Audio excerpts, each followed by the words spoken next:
नमस्कार, online classes में आपका स्वागत है। मैं रतनलाल शर्मा। आज हम बात करते हैं 10th की साइंस एंड केमिस्ट्री पोर्शन में साबुन एवं अपमार्जक। साबुन क्या होता है? लंबी हाइड्रोकार्बन श्रृंखला वाले जो वसीय अम्ल होते हैं, लंबी हाइड्रोकार्बन श्रृंखला वाले वसीय अम्लों के सोडियम या पोटेशियम लवण को साबुन कहते हैं। जैसे ये एक वसीय अम्ल है, वसीय अम्ल है। इसकी क्रिया हम जब सोडियम हाइड्रोक्साइड के साथ करवाते हैं, वसीय अम्ल की क्रिया सोडियम हाइड्रोक्साइड के साथ करवाते हैं, तो हमें लंबी हाइड्रोकार्बन श्रृंखला वाले वसीय अम्ल का सोडियम लवण प्राप्त हो जाएगा। इसी तरह यहाँ पर यदि हम पोटेशियम हाइड्रोक्साइड के साथ क्रिया करवाएंगे तो यहाँ हमें लंबी हाइड्रोकार्बन श्रृंखला वाले वसीय अम्ल का पोटेशियम लवण प्राप्त हो जाएगा, जिसे हम क्या बोलेंगे? साबुन कहेंगे।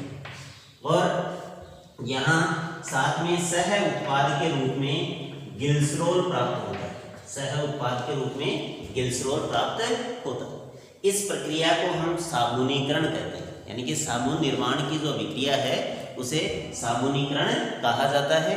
साबुनीकरण अभिक्रिया में क्या करते हैं? लंबी हाइड्रोकार्बन श्रृंखला वाले वसीय अम्ल है, उसकी क्रिया हम सोडियम हाइड्रोक्साइड या पोटेशियम हाइड्रोक्साइड के साथ करवाते हैं, जिससे हमें साबुन प्राप्त होती है। या लंबी हाइड्रोक्सिक कार्बनिक जो श्रृंखला वाले वसीय अम्ल हैं उनका सोडियम या पोटेशियम लवण प्राप्त होता है। एक इम्पोर्टेंट बात यह है कि इसमें सह उत्पाद के रूप में ग्लिसरॉल प्राप्त होता है। इसी तरह अपमार्जक है, ये लंबी हाइड्रोकार्बन श्रृंखला वाले वसीय अम्लों का सोडियम एल्किल सल्फेट या सोडियम एल्किल बेंजीन सल्फेट का लवण होता है। ये जो साबुन बनती है इसमें यदि सोडियम लवण है तो वो थोड़ी कठोर साबुन होती है, और पोटेशियम लवणों युक्त जो साबुन है वो मृदु साबुन होती है। यानी कि इसका उपयोग है वो जैसे शेविंग क्रीम, शैम्पू आदि में किया जाता है। साबुन को पारदर्शी बनाने के लिए उसमें ग्लिसरीन मिलाया जाता है। साबुन को पारदर्शी बनाने के लिए ग्लिसरीन का उपयोग किया जाता है। अगला क्वेश्चन ये बनता है कि ये साबुन है, ये केवल मृदु जल में ही कार्य करती है, जबकि अपमार्जक है मृदु एवं कठोर जल दोनों में कार्य करती है। ऐसा क्यों?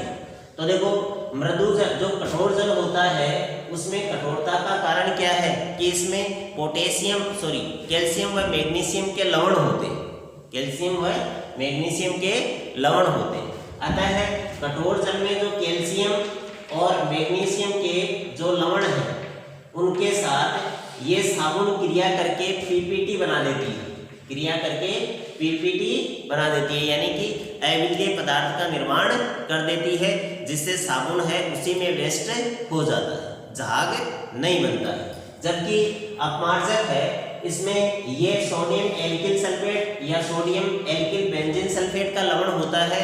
अतः ये कठोर जल में उपस्थित इन आयनों के साथ क्रिया नहीं करता है, फलस्वरूप इसमें ये पिपेट नहीं बनेगी और ये झाग देता है। यानी कि साबुन कठोर जल में झाग नहीं देता है, जबकि अपमार्जक है वो कठोर जल में झाग देता है।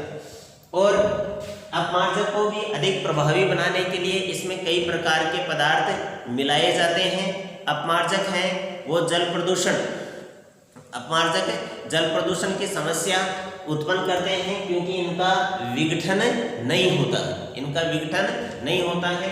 ये दोनों ही जो मिसेल निर्माण की क्रियाविधि के आधार पर कार्य करते हैं, यानी कि कपड़ों की सफाई है वो मिसेल निर्माण के आधार पर करते हैं। इसके दो सिरे होते हैं, एक जलरागी सिरा होता है, जैसे साबुन या अपमार्जक के दो सिरे हैं, एक जलरागी है, एक जल विरागी सिरा होता है। जलरागी सिरा जल की तरफ होता है और जल विरागी सिरा वसा में घुलनशील होता है, तो वो मेल की तरफ या चिकनाई की तरफ होता है। तो जब साबुन लगाया जाता है तो ये इसके खूब सारे अणु बन जाएंगे और उस चिकनाई के चारों तरफ एक गोल संरचना का निर्माण कर लेते हैं, जिसे मिसेल कहते हैं, जिसे मिसेल कहा जाता है। और ये मिसेल है वो कपड़े से गंदगी को बाहर ले आता है और पानी से धोने पर कपड़े से गंदगी दूर हो जाती है। इस प्रकार ये सफाई की क्रियाविधि संपन्न होती है। धन्यवाद।